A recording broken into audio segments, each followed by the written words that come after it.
నమస్కారం. ధర్మ సందేహాలు కార్యక్రమానికి స్వాగతం. ధర్మో రక్షతి రక్షితః. ధర్మాన్ని రక్షిస్తే ధర్మం మనల్ని రక్షిస్తుంది.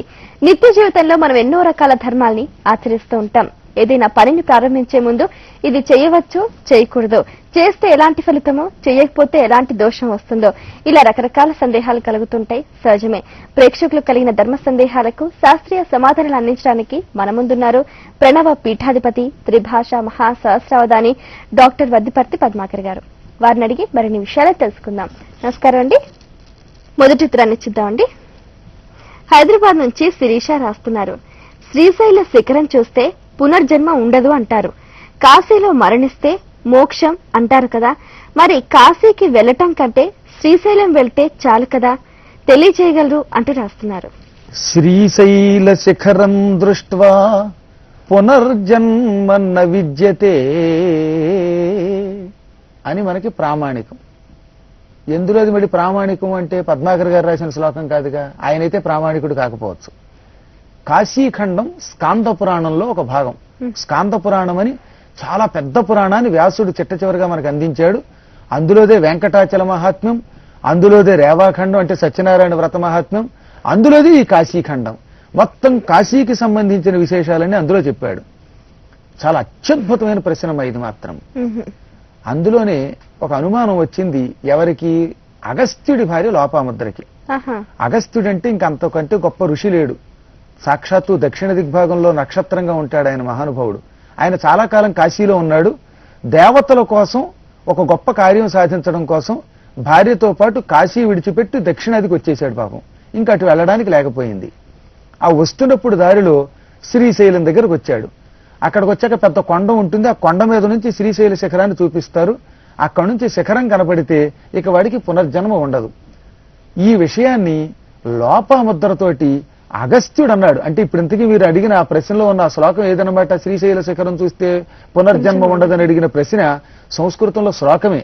శ్రీశైల శిఖరం దృష్ట్వా పునర్జన్మ న విద్యతే అని అగస్త్యుడు లోపాముద్రకి చెప్పాడు. అంతకు పూర్వం వీళ్ళు కాశీలో ఉన్నారని చెప్పాను కదా, అక్కడి నుంచి ఇక్కడికి వచ్చారు కదా. ఆ రోజుల్లో వలస వచ్చారనమాట, మైగ్రేట్ అయ్యి వచ్చారు పాపం వారు.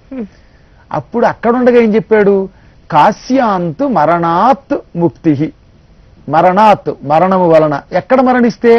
కాశ్యాంతు కాశీలో, ముక్తి కాశీలో మరణిస్తే మోక్షము అన్నాడు. కాశ్యాంతు మరణాన్ ముక్తి. అది విన్న లోపాముద్ర అడిగింది నవ్వి, ఏమండి మీ పండితులతో వేగలేకపోతున్నాం, ఒక్కొక్కడు ఒక్కో రకంగా చెబుతాడు.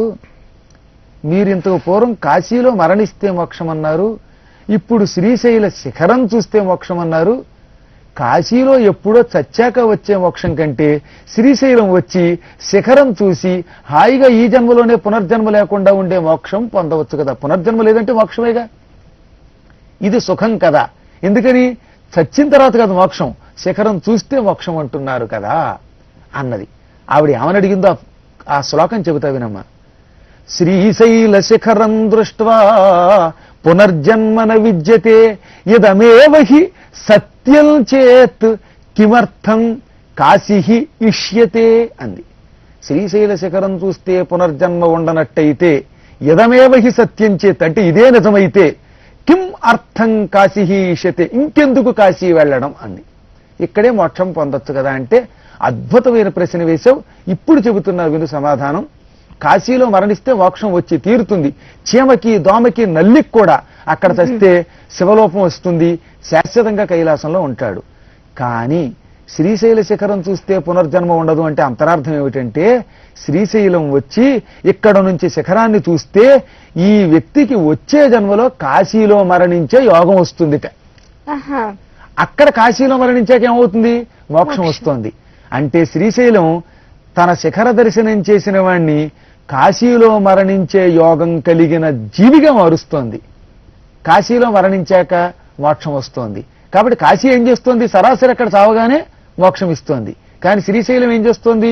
ఇక్కడ శిఖర దర్శనం చేసిన వాడికి వచ్చే జన్మలో కాశీలో నివసించి మరణించే యోగం ఇస్తోంది. కాబట్టి ఇప్పుడు చివరికి శ్రీశైలం చూసినా సరే మళ్ళీ ఎక్కడికి వెళ్ళాలి? కాశీ వెళ్ళాలి. ఈ జన్మలో కాదు, వచ్చే జన్మలో అక్కడ మరణించాలి. అప్పుడు మోక్షం రావాలి. కానీ కాశీ సరాసరి ఆ జన్మలోనే అక్కడ మరణించిన వాడికి మోక్షం ఇస్తోంది. ఇది ఇందులో ఉన్న అంతరార్థం. శ్లోకభావం మీకు అర్థం అవడంలా అని సుస్పష్టంగా కాశీఖండంలో మహాత్ముడు అగస్త్యుడు లోపాముద్రకి చెప్పి మనందరికీ కనువిప్పు చేశాడు. అందువల్ల చక్కగా ఈ కాశీ ఒకటే కాదట, శ్రీశైలము, వెంకటాచలము, బృందావనం ఇటువంటి కొన్ని క్షేత్రాలన్నీ చూడడం వల్ల ఆఖరణ మనకి రాబోయే జన్మలో కాశీలో మరణించే యోగం వస్తుందని, అక్కడ మరణించిన తర్వాత మోక్షం వస్తుందని ఈ పురాణాల్లో చెప్పారు. ఏ క్షేత్రం చూసినా చిట్ట చివరికి మనం మళ్ళీ ఎక్కడికి వెళ్ళవలసిందే అనమాట, కాశీయే. అక్కడ మరణించాలి, అక్కడ మరణిస్తేనే మోక్షం. కాబట్టి హాయిగా కాశీ వెళ్ళి అక్కడ మరణిద్దామని ఎంతో మంది వెడతారు. వెళ్ళినా కోరికలు తీరవు. నేను ఎరిగిన ఒక ఆవిడ పాపం 60వ ఏట కాశీ వెళ్ళి చచ్చిపోదామని ఓ 25 కోట్లు అందరికీ రాసి 5 కోట్లు తన పేరు డిపాజిట్ పెట్టుకుని వెళ్ళింది. 80 ఏళ్ళు వచ్చాయి, అక్కడ మరణం రాలా. విజయవాడలో ఎవరో పెళ్లికి పిలిస్తే వచ్చింది, బాత్రూంలో ఎలక్ట్రికల్ షాక్ కొట్టి చచ్చిపోయింది పాపం ఆవిడ. ఇది నా కళ్ళ ముందు చూసింది. 20 ఏళ్ళు కాశీలో చచ్చిపోదామని వెళ్ళి చివరికి బాత్రూంలో మరణించిందంటే కాశీలో మరణించే యోగం అంత తేలిగ్గా రాదు. ఈ మాట కూడా ఇందులో చెప్పాడు కాశీఖండంలో. కానీ ఒక సుఖమైన మార్గం చెబుతాను, మీ అందరికీ సులభోపాయం. ఆ మంచి ప్రశ్న ద్వారా ఓ చక్కని మార్గం చెబుతా. కాశీ వెళ్ళకపోయినా కాశీలో మరణించే పుణ్యం పొందొచ్చు. దానికి ఈ శ్లోకం చెప్పాడు. అహం కాశీం గమిష్యామి తత్రైవ నివసామ్యహం ఏవం బ్రువాణ సతతం కాశీవాస ఫలం లభేత్. ఇది కాశీఖండంలో ఉంది. నేను కాశీ వెడతాను, అక్కడే ఉంటాను. సంస్కృత శ్లోకం అనకపోయినా తెలుగులో అనుకోవచ్చు. నేను కాశీ వెడతాను, కాశీ వెడతానని రోజు అనుకోవాలి.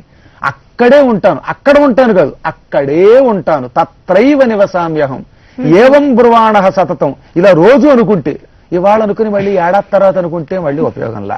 నిత్యం అనుకుంటే కాశీవాస ఫలం లభేత్, కాశీలో నివసించిన ఫలితం వస్తుంది. అప్పుడు కాశీ మరణం మనకు వస్తుంది. కాబట్టి ఇది సులభోపాయం. ఇది చేసి ఈ జన్మలోనే భక్తులందరూ తరించాలని కోరుకుంటున్నాను. అయితే ఇప్పుడు మీరు చెప్పినట్టుగానే ఇప్పుడు శ్రీశైలంలో శిఖర దర్శనం చేస్తే వచ్చే జన్మలో కాశీలో మరణించే మహాయోగం పడుతుందన్నమాట. కానీ మరి అంటే శిఖర దర్శనం చేస్తే పునర్జన్మ ఉండదంటారు కదా, మరి మళ్ళీ జన్మ ఎక్కడి నుంచి? అదే పునర్జన్మ అన్నదాన్ని, మోక్షానికి కావలసిన జన్మ. పునర్జన్మ అంటే మామూలు మనలాంటి జన్మ. మళ్ళీ ధర్మ సందేహాలు మీరు అడగడం, నేను చెప్పడం, ఇలా మామూలు మానవుల్లో తిరిగే జన్మ. కానీ కాశీలో మరణించే జన్మని అది పునర్జన్మ లేకుండా తీసుకెళ్లే జన్మ గనక దాన్ని మోక్ష జన్మ లేక అవిముక్త జన్మ, దివ్య జన్మ అంటారు. ఏ జన్మతో మనకి మోక్షం వస్తుందో దాన్ని దివ్య జన్మ అంటారు. మోక్షం రావడానికి ముందున్న శరీరాలన్నీ ఈ రోగ శరీరాలు. మోక్షం వచ్చే శరీరం యోగ శరీరం. యోగ శరీరం ఇస్తుందని అంతరార్థం అన్నమాట. మరో ఉత్తరం చూద్దామండి. శ్యామల రామ్నగర్ నుంచి రాస్తున్నారు. రోజు విగ్రహాలను పూజించకపోయినా కడగలేకపోయినా వాటిని ఏం చేయాలి తెలియజేయగలరు అంటూ రాస్తున్నారు. రోజు విగ్రహాలని పూజించలేని స్థితి వచ్చిందంటే శరీరానికి ఏదో అనారోగ్యం ఉండాలి. సహజంగా ఇంట్లో మనం వంట ఎలా చేసుకుంటున్నామో, భోజనం ఎలా చేస్తున్నామో భగవంతుడిని కూడా అలాగే పెట్టుకుని కించిత్తైనా ఉపచారాలు చేయాలి. ఎంతో కొంత, ఓ పుష్పమో పత్రమో, ఏమీ లేకపోతే ఇన్ని నీళ్లు జల్లినా సంతోషిస్తానన్నాడు శివుడు. నీలకంఠుని శిరసుపై నీళ్లు జల్లి పత్తి రిసుమంత ఎవ్వాడు పారవైచు కామధేనువు వానింటి గాడి పసరమల్ల సురశాఖి వానింటి మల్ల చెట్టు అని రాజశేఖర చరిత్రలో మాదయ్య గారి మల్లన అష్టదిగ్గజాల్లో ఒకటి రాశాడు. ఇన్ని నీళ్లు తల్లి ఇంత పత్రి వేస్తే ఇంట్లో కల్పవృక్షంలాగా కట్టేస్తాట. మామూలు చెట్టే కల్పవృక్షం అయిపోతుంది. లేదా కల్పవృక్షం స్వర్గం నుంచి మన దొడ్లో పెడతాడు ఆయన. మన కోరిన కోరికలు తీరుస్తాడు. కామధేనువు దొడ్లో కట్టి వేయబడిన పశువు అవుతుంది, అనుగ్రహిస్తాడు. ఇది కూడా చేయలేని స్థితి వస్తే అప్పుడు ఏం చెప్పారు? ఈ విగ్రహాలని దాన్ని ఎవరికైనా ఇచ్చేయమన్నారు. విగ్రహాలకు రోజు ఎంతో కొంత ఉపచారం చేయాలి. అప్పుడప్పుడు కడగాలి. వారానికి ఒకసారి ఎంతో శుభ్రం చేసి వాటిని కడిగి మళ్ళీ వాటిని పూజకి అలంకారం చెయ్యాలి. కుదరకపోతే ఇంకేం చేస్తాం? మన వల్ల కానప్పుడు ఏ పురోహితులకైనా లేదా మాబోటి పీఠాధిపతులకైనా మంచి దేవాలయాల్లోనూ ఏమండి విగ్రహాలు ఇచ్చేస్తున్నానని అప్పగించాలి. వాళ్ళు ఎవ్వరూ పుచ్చుకోకపోతే, అప్పుడు దానికి తప్పనిసరి పరిస్థితుల్లో ఎవరు పుచ్చుకోకపోతే గంగలో కలిపేయమన్నారు. గంగ అంటే ఇంట్లో ఉన్న నూతిలో కాదు, నదీ ప్రవాహంలో కలిపేయాలి అత్యావశ్యక స్థితిలో. కాదు ఒక వారం 10 రోజుల తర్వాత మళ్ళీ చేసుకోగలం అనుకుంటే, ఈ వారం 10 రోజులు మాత్రమే కదా చేయటం లేదు పూజ, తర్వాత ఓపిక వచ్చి చేస్తే ఈ వారం 10 రోజులు పూర్తిగా నీళ్లలో ముంచేయండి. గుర్తుపెట్టుకోండి, శ్రీచక్రము ఈ విగ్రహాలు ఉంటాయి, ఇలాంటివి ఎంతకాలం పూజ చేయలేమో అంతకాలం నీళ్లలో ముంచేయాలి. ఓ 15 రోజులు ఊళ్ళో ఉండరు, అప్పుడు ఎవరు చేసేవాళ్ళు లేరు. అటువంటిప్పుడు దీన్ని పూర్తిగా నీళ్లలో ముంచి మళ్లీ వచ్చాక శుభ్రం చేసి పూజ చేసుకోవచ్చు. అంతేగాని అసలు పూజ పూర్తిగా మానేయడం అంత మంచిది కాదు. మరి ఉత్తరం చూద్దామండి. ఉషా నాగాయలంక నుంచి రాస్తున్నారు. కొత్తగా పెళ్లైన అమ్మాయికి మేనమామ చనిపోతే మైల ఉంటుందా? ఒకవేళ ఉంటే ఎంతకాలం ఉంటుంది? కొత్త కాపురం పెట్టచ్చా? తెలియజేయగలరు అంటూ రాస్తున్నారు. దీన్ని పక్షిణి అంటారమ్మా. మేనత్త మేనమామ ఇలాంటి వాళ్ళు మనకి పెళ్ళై ఇంటి పేరు మారిపోయినా సరే వాళ్ళు పోతే 3 రోజులు మైల పట్టాలి. ఎన్ని రోజులు? 3. దాన్ని పక్షిణి అంటారు. అందరి లిస్టు అక్కర్లా, ప్రస్తుతం మేనమామ ఉన్నారు కాబట్టి మేనత్త మేనమామల్లో ఎవరు పోయినా సరే అటువంటప్పుడు ఆ అమ్మాయికి కొత్తగా పెళ్ళైనా పాతగా పెళ్ళైనా 3 రోజులు మాత్రం మైల ఉంటుంది. ఈ 3 రోజులు అయిపోయాక యథాప్రకారంగా కొత్తగా కాపురాలు పెట్టుకోవడం, అన్ని పనులు చేసుకోవచ్చు. ఈ 3 రోజుల్లో మాత్రం ఏది మైలు ఉన్న కాలంలో కొత్త కాపురాలు పెట్టడం కానీ భర్తతో వెళ్ళడం కానీ ఇవి చేయకూడదు. మళ్ళీ భర్తకు ఉండదు మైల, ఆవిడికి మాత్రమే ఉంటుంది. అందువల్ల మాత్రమే ఆవిడ భర్తకి దూరంగా ఉండాలి. ఇది నియమం. ఒకవేళ అతనికి భర్త వాళ్ళ అత్త మేనత్త గాని మేనమామ గాని చనిపోతే అప్పుడు ఇద్దరికి ఉంటుందా? భర్తకి పోతే భర్తకి మాత్రం ఉంటుంది, ఈవిడికి సంబంధం లేదు. ఆ ఎట్టి పరిస్థితులు అది భర్తకే. ఎవరిది వారి మేనత్త పక్షిణీదారులు అనేది ఆ వ్యక్తికి మాత్రమే ఉంటుంది. ఆ వ్యక్తి పిల్లలకు ఉంటుంది మళ్ళీ. కాకపోతే ఇక్కడ ఒక విశేషం ఒకటి ఉంది. ఈ అమ్మాయి కొత్తగా కాపురం పెట్టింది. పెట్టగానే మేనమామ చచ్చిపోయిన వార్త వచ్చింది. అప్పుడు ఈ కాపురం పనికొస్తుందా లేదా అని చాలా మందికి అనుమానం ఉంది. ఒకసారి ఇంట్లోకి అడుగు పెట్టేశాక వార్త తెలిస్తే దీనికి దానికి సంబంధం లేదు. శుభమాని ఇంట్లోకి అడుగు పెడితే చావు వార్త వినడం అనే ఒక దోషం ఉంది. ఆ దోష పరిహారం కోసం శివాలయంలో ఒక్కసారి పూజ చేయించుకుంటే చాలు. అంతేగాని ఇంట్లోకి అడుగు పెట్టిన తర్వాత ఈ మైల రావడం వల్ల ఈ గృహప్రవేశం పాడై కొత్తగా గృహప్రవేశం చేయవలసిన అవసరం లేదు. మళ్ళీ ఆ 2 రోజులు అయిపోయాక 3 రోజులు అయిపోయాక స్నానం చేసేసి శుద్ధి అయిపోయి లోపలికి వెళ్ళొచ్చు. ఎప్పుడు వార్త తెలిసిన 12 రోజుల లోపు అయితే 3 రోజులు పట్టాలి మైల, గుర్తుపెట్టుకోవాలి. ఒక వ్యక్తి చచ్చిపోయాడు అనుకుందాం, మేనమావ గారు. ఆ మేనమావ గారు చచ్చిపోయిన 12 రోజుల లోపు ఈ అమ్మాయికి ఎప్పుడు తెలిసినా 3 రోజులు పట్టాల్సిందే. 12 రోజులు అయిపోయాక తెలిస్తే ఒక్కరోజు వెంటనే వార్త విన్న వెంటనే స్నానం చేస్తే చాలు. స్నానంతో సరి. అది మనకు సుఖమైన పద్ధతి. ధర్మ సందేహం చూద్దామండి. విశాఖ నుంచి వి శేషమణి దేవి రాస్తున్నారు. నిప్పు నీరు ఒకేసారి గృహప్రవేశంలో తీసుకువెళ్లకూడదు అంటారు, నిజమేనా? వివరించండి అంటూ రాస్తున్నారు.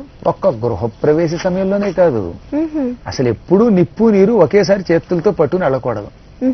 ఆ రెండింటిని ఒక్కసారి పట్టుకెడతారు. ఎవరైనా వెళ్ళిపోతే ఊర్ధ్వలోకాలకు వెళ్ళిపోతే మరణిస్తే ఈ శవంతో పాటు నిప్పుని నీటిని పట్టుకుని వెళ్ళాలి. నిప్పు నీరు ఒకేసారి పట్టుకెళ్లడం అన్ని దైవ కార్యాలలోనూ నిషిద్ధం సుస్పష్టంగా. ఒక్క పితృ కార్యక్రమంలో ఆ తగలబెట్టడానికి తీసుకువెళ్లేటప్పుడు తప్ప, దహనానికి తప్ప. అంచేత ఎట్టి పరిస్థితుల్లో దైవ కార్యానికి పనికిరాదు. భారతంలో కూడా ధర్మాలు చెబుతూ నిప్పుని నీటిని ఈ రెండింటిని ఒకేసారి పట్టుకెళ్లరాదు. అనలము నీరు ఒక్కపరి అక్కట తీసుకుపోవరాదు. మార్కండేయ పురాణంలో మారణ గారు చెప్పారు. అనలము అంటే అగ్ని, నీరు ఒకేసారి ఎట్టి పరిస్థితుల్లో తీసుకెళ్లకూడదు. మదాలసా చరిత్ర అని మార్కండేయ పురాణంలో చాలా గొప్పది, దత్తాత్రేయుడి చరిత్ర అది. అందులో ఏమి చెయ్యొచ్చు ఏమి చెయ్యకూడదు అనే ఆచార వ్యవహారాలు చెబుతూ సదాచార ప్రవర్తనలో పొరపాటును కూడా అనలము నీరు అంటే అగ్ని నీరు ఒకేసారి మోసుకెళ్లొద్దు. అలా తీసుకెడితే యమధర్మరాజు ఆగ్రహిస్తాడు. దానివల్ల భవిష్యత్తులో అకాల మరణాలు వచ్చే ప్రమాదం ఉంది అని చెప్పారు. వద్దన్నదాన్ని ఎందుకు చేయటం? కాబట్టి వాటిని చెయ్యొద్దు. మంచి ప్రశ్న అడిగారు. వారు చాలా మంది దగ్గర చూసే ఉంటారు. కాబట్టి ఇక మీదట ఎవరూ కూడా ఒకేసారి నిప్పు నీరు ఏకకాలంలో మోసుకుపోరాదు. మరో ఉత్తరం చూద్దామండి. నల్లకుంట నుంచి మణి రాస్తున్నారు. మతం మార్చుకున్న వారు చనిపోతే వారి పిల్లలు వారికి మన ధర్మశాస్త్ర ప్రకారం కర్మకాండలు చెయ్యాలా వద్దా? వివరించండి అంటూ రాస్తున్నారు. అసలు పుట్టుకతో ఒక మతంలో పుట్టాక వాడు మతం మార్చుకుంటే వాడికి పిశాచమే అలమటిస్తట. గుర్తుపెట్టుకోండి. తన మతం నుంచి ఆ మతం మార్చుకుని మరో చోటకు వెళ్ళిన వాడు ఎవడైనా సరే తన మతంలో ఎలాగో మార్గం మూసుకుపోయింది, అన్య మతం వాడు రానివాడు అక్కడ. ఈ రెండింటికి మధ్యలో పిశాచమే అల్లాడిపోతాడు. అందుకే భగవద్గీతలో కృష్ణుడు ఏం చెప్పాడు? కృష్ణం వందే జగద్గురు. ఆయన ఏం చెప్పాడు? శ్రేయాన్ స్వధర్మో విగుణః పరధర్మాత్సనుష్ఠితాత్ స్వధర్మే నిధనం శ్రేయః పరధర్మో భయావహః. తన ధర్మలో చచ్చినా పర్వాలేదు. నిధనము అంటే డబ్బు లేకపోవడం ఎవరు అర్థం చెబుతున్నారు. నిజానికి నిధనం అంటే మరణించుట అని అర్థం. తన మతంలో వాడు చచ్చినా పర్వాలేదు, పరధర్మం ఎప్పుడూ ప్రమాదమే. ఒక్కొక్క వ్యక్తికి ఒక్కొక్క ధర్మం ఉంటుంది. పాఠం చెప్పడం నా ధర్మం, అది మానకూడదు. ధర్మ సందేహాలకి సమాధానం చెప్పడం నా ధర్మం, మానకూడదు. అడగడం నీ కర్తవ్యం, అది మానకూడదు. ఇలా ఒక్కొక్కరికి ఒక్కొక్క ధర్మాన్ని నిర్దేశించాడు పరమాత్మ. ఇదే ఉద్యోగం అంటే, ఇదే తనకి సంబంధించినటువంటి బాధ్యత. ఇది విడిచిపెట్టి అన్యధర్మంలోకి వెడితే ఇహం ఉండదు, పరం ఉండదు. ఎవడైనా మతం మార్చుకుంటే వాడు 3 కోట్ల సంవత్సరాలు పిశాచమై అరణ్యంలో అరణ్యే నిర్జలే దేశే బ్రహ్మరక్షో భవిష్యతి, బ్రహ్మరాక్షసుడై మంచినీళ్ళు పుట్టక అలోహో లక్షణ మంచినీళ్ళు ఇవ్వండి బాబోయ్, అన్నం పెట్టండి బాబోయ్ అని అలమటించి ఏడుస్తాడని చెబుతోంది గరుడ పురాణం కూడా. కాబట్టి అసలు అన్యధర్మమే పనికిరాదు. అజ్ఞానం వల్ల ఏదో ధనాకర్షణకో లోనై అన్యమతంలోకి వెడితే అటువంటి వాడు చస్తే అప్పుడు ఆ పిల్లలు ఏం చెయ్యాలి అంటే తన ధర్మశాస్త్ర ప్రకారమే చెయ్యాలట. ఆవిడ మతం మార్చుకున్నా మారలా, కానీ కనీసం ఆవిడ్ని ఉద్ధరించడానికి కొంత పాపం పోయి పిశాచ జన్మ పోయి నరకం వరకు వెళ్ళొచ్చు. స్వర్గానికి ఎలాగో వెళ్ళలేదు, ఎందుకని మతం మార్చుకుంది కదా. స్వర్గంలోకి పొరపాటును రానివ్వరు, అక్కడ నో ఎంట్రన్స్ అని పెట్టేశారు ఆవిడికి. కనీసం నరకానికైనా వెళ్ళి ఇంకో జన్మైనా ఎత్తాలి కదా పాపం, అల్లాడిపోకూడదు కదా పాపం మధ్యలో. అందుకని ఆవిడికి ఏం చెప్పారు, ఒక స్త్రీ కాని పురుషుడు కాని చచ్చిపోతే పిల్లలు తమ ధర్మశాస్త్రం ఏదో దాని ప్రకారంగా పిండ ప్రదానం చెయ్యవలసిందే, తద్దినం శాస్త్ర ప్రకారం పెట్టవలసిందే. ఆవిడ మతం మార్చుకుందని వీళ్ళు ఆవిడ మత ప్రకారంగా పిచ్చి పనులతోటి పిండ ప్రదానాదులు అవి మానేస్తే పాపం ఆవిడకే కాదు వీళ్ళకు కూడా వస్తుందా పాపం. పెట్టలేదుగా, వాళ్ళ అమ్మో లేకపోతే వాళ్ళ నాన్నో మతం మార్చుకున్నారని వాళ్ళకి చేయవలసిన పితృకార్యాలు చేయకపోతే ఆవిడ ఎలాగో పిశాచం అయ్యింది. మళ్ళీ వీళ్ళు కూడా తల్లి పిశాచమో తండ్రి పిశాచం దగ్గరికి పిల్ల పిశాచాలై వెళ్ళి అమ్మా నాన్న మీరు పిశాచాలి మమ్మల్ని కూడా పిశాచాలుగా మార్చారా అని ఏడుస్తారట. ఇంత సుస్పష్టంగా పురాణాలు చెబుతున్నాయి. కాబట్టి ఎట్టి పరిస్థితుల్లో అసలు మతం మార్చుకున్నప్పుడే ఖండించండి, కుదరకపోతే చచ్చిపోయాక వాళ్ళకి శుద్ధి చేసి మన ధర్మశాస్త్ర ప్రకారంగా తగలబెట్టడం దహనాది కర్మలు పిండ ప్రదానాదులు చెయ్యండి. ఎవరు చెప్పినా వినకండి. ఈ పద్మాకర్ గారు చెప్పిందంతా పూర్తిగా గరుడాది సమస్త శాస్త్రాలు ధర్మశాస్త్రాలు బాగా ఆపోసిన పెట్టి చెప్పినది ప్రామాణికం. తదేవ కర్తవ్యం, తస్మాత్ తదేవ కర్తవ్యం. నేను చెప్పినట్టే చేయండి, ఇంకెవరేం చెప్పినా వినకండి. ఒక్క విషయంలో మాత్రం, ఈ విషయమే కాదు ధర్మశాస్త్రాల్లో శాస్త్ర ప్రమాణాన్ని అధిష్టానంగా చేసుకుని దాన్నే ప్రమాణంగా తీసుకుని మనం పరిపాలించాలి. శాస్త్రాన్ని విడిచిపెట్టిన వాడికి ఇహం లేదు పరం లేదు. సుస్పష్టంగా ఏమని చెప్పాడు కృష్ణుడు కూడా అంటే, యస్ శాస్త్ర విధిముత్సృజ్య వర్తతే కామకారతః నస సిద్ధిమవాప్నోతి న సుఖం న పరాంగతిం అని భగవద్గీతలో చెప్పాడు. శాస్త్ర విధిని విడిచిపెట్టి తన ఇష్టం వచ్చినట్టు ఎవడ నడుచుకుంటాడో కామకారతః వర్తతే అంటే స్వేచ్ఛగా నడుచుకుంటున్నాడు అన్నమాట వాడు. అటువంటి వాడికి ఇహలోకంలోనూ సిద్ధి ఉండదు, ఆ పని అవ్వదు. పరలోకం అసలు లేదు, ఇహపరాలకి రెంటికి చెడి మధ్యలో అల్లాడిపోతాడు. కాబట్టి శాస్త్ర ప్రకారంగా వారికి మన ధర్మ ప్రకారమే పితృకార్యాదులు చెయ్యాలి చెయ్యాలి చెయ్యాలి. మరి ఉత్తరం చూద్దామండి. అశోక్ నగర్ నుంచి జేవి సుబ్బారావు గారు రాస్తున్నారు. వాహనాల్లో వెళుతున్నప్పుడు దారిలో ఆలయాలు కనబడితే కొంతమంది ముద్దులతో కూడిన నమస్కారాలు చేస్తున్నారు. ఇది సబబేనా తెలియజేయగలరు అంటూ రాస్తున్నారు. యుగ ప్రభావం వల్ల ఎలా పడితే అలా నమస్కారం చేస్తున్నారమ్మా. ఈ ముద్దులవి ఇంటి వరకు పరిమితం చేసుకోవాలి తప్ప దేవుడికి కూడా చుప్పు చుప్పు నేను చూస్తున్నాను. గుళ్ళలో పెడుతున్నప్పుడు లేకపోతే ఈ బస్సుల్లో పెడుతున్నప్పుడు కారులో పెడుతున్నప్పుడు చుప్పు చుప్పు అంటున్నారు. నాకు మొదట్లో ఈ చుప్పు చుప్పు అని బాధపడుతున్నాడు అనుకున్నాను. ఒక కుర్రవాడు ఇలాగే చుప్పు చుప్పు అంటూ ఉంటే రైల్లో పెడుతున్నప్పుడు ఏమి నాయన అంటే చప్పుడు చేస్తున్నావంటే చప్పుడు ఏమిటండి నమస్కారం అన్నాడు. అంటే ఇది నమస్కారం కాదు, 2 చేతులు జోడించే నమస్కారం చెయ్యాలి. కానీ మోటార్ సైకిల్ నడుపుతున్నప్పుడు గుడి ఎదురయ్యింది, అప్పుడు 2 చేతులు జోడించి నమస్కరిస్తే వీడిని వేరే చోట వేయాల్సి వస్తుంది. అప్పుడు దానికి ఏం చెయ్యాలి, మానసిక నమస్కారం కుర్యాత్ అన్నాడు. మనో నమస్కారం కుర్యాత్ అంటే మనస్సులోనే అలా ఒక్కసారి అనుకుంటే చాలు. కళ్ళు మూసుకుంటే కూడా ప్రమాదం, మళ్ళీ ఒక్కోసారి గుద్దేస్తాం. అంచేత మనస్సులోనే ఆ ఆలయంలో ఉన్న దేవుణ్ణి తలుచుకుని నమస్కరించాలి, అంతేగాని అని ముద్దులు పెట్టకూడదు. ఈ సంస్కారం వచ్చి పడిపోయింది మనకి. ఈ దిక్కుమాల ముద్దులు సినిమాల వల్ల అయితేనే షికార్ల వల్ల అయితేనే. కానీ మానసికంగా ఆ భగవంతుడిని ధ్యానం చేస్తే చాలు. మనస్సు అన్నిటికంటే గొప్పదమ్మా. మన ఏవ ప్రధానం హి, అన్నిటికీ మనస్సు ప్రధానం. కాబట్టి మానసిక నమస్కారం చెయ్యి. కుదిరితేనో అక్కడికి ఆ బైక్ ఆపి లేక కారు ఆపి 2 చేతులు జోడించి నమస్కరించు. అలా కుదరకపోతే మనస్సులోనే అది వెంకటేశ్వర ఆలయం అని తెలుసు కదా నీకు, వెంకటేశ్వరాయ నమః అనుకో, వెంకటేశ్వరునికి నమస్కారం అనుకో. లేదా ఆంజనేయుడి గుడి అని తెలిస్తే ఆంజనేయుడు అనుకో. కట్టమైసమ్మ గుడమ్మట వస్తే ఓ కట్టమైసమ్మ చేతులు జోడించి నమస్కరించలేకపోతున్నాను, బండి ఆపితే వెనక నుంచి ముందు నుంచి కూడా గుద్దేస్తారు, పోలీసులు లాగుతారు. కాబట్టి మానసిక నమస్కారం చేస్తున్నాను అనుకో, ఈ మనస్సును ఆవిడ అంగీకరిస్తుంది. చాలు, మనో నమస్కారం అన్నిటికంటే చాలా గొప్పది. కానీ ముద్దులు మాత్రం అమ్మవారికి, ఆంజనేయుడికి, అసలు బ్రహ్మచారికి ఆయనకి ఈ ముద్దులు ఏమిటి, మనం ఇవేం పెట్టరాదు. అయితే కొంతమంది వేళ్లకున్న ఉంగరాలు లేకపోతే సాష్టాంగ నమస్కారం చేసినప్పుడు భూమికి కూడా ఇలాంటివి చేస్తూ ఉంటారు. ఇవేవి చేయకూడదమ్మా, నేలకు ముద్దులు పెట్టకూడదు. ఉడికే అటు ఇటు ఆ సాష్టాంగ నమస్కారం చేసినప్పుడు ఓ రసా శిరసా దృష్ట్యా మనసా వచితా తథా పద్భ్యాం కరాభ్యాం కర్ణాభ్యాం ప్రణామ అష్టాంగ ఉచితే అన్నారు తప్ప ముద్దు పెట్టిన ఎక్కడెక్కడ చెప్పారు. ఉంగరాలు కూడా అంతే. అసలు బంగారం నోట్లో పెట్టుకోవడమే తప్పు అంటే దాన్ని పెట్టుకుని అన్నం తింటున్నప్పుడు పెడితే తప్పు లేదు, కానీ అస్తమాట ఉంగరాన్ని అని నాలుగుతో నాకూడదు. అది మానవ లక్షణం కాదు. కాబట్టి ఎట్టి పరిస్థితుల్లో ఉంగరాలకు అసలు ముద్దులు పెట్టద్దు. ఉంగరం ఇచ్చిన వాళ్ళకి వీటన్నిటికీ కూడా అతీతంగా ఉండాలి భక్తి అనేది. మనస్సులోనే నమస్కరించండి కుదరకపోతే. చాలా సంతోషం అండి. మీ అమూల్యమైన సమయాన్ని కేటాయించి మా ప్రేక్షకులు అడిగిన ధర్మ సందేహాలకు శాస్త్రీయ సమాధానాలు అందించినందుకు ధన్యవాదాలు. చూశారు కదండి, ఇది ఈనాటి ధర్మ సందేహాలు కార్యక్రమం. మీకు కూడా ఏవైనా ఆధ్యాత్మిక ధర్మ సందేహాలు కలిగితే మా ఈ కార్యక్రమానికి మీ సందేహాల్ని క్లుప్తంగా, సూటిగా, స్పష్టంగా పోస్ట్ కార్డ్ పై రాసి పంపించండి. మా చిరునామా ధర్మ సందేహాలు, భక్తి TV, care of Rachana television private limited, road number 92, Jubilee hills, 5,33. మరో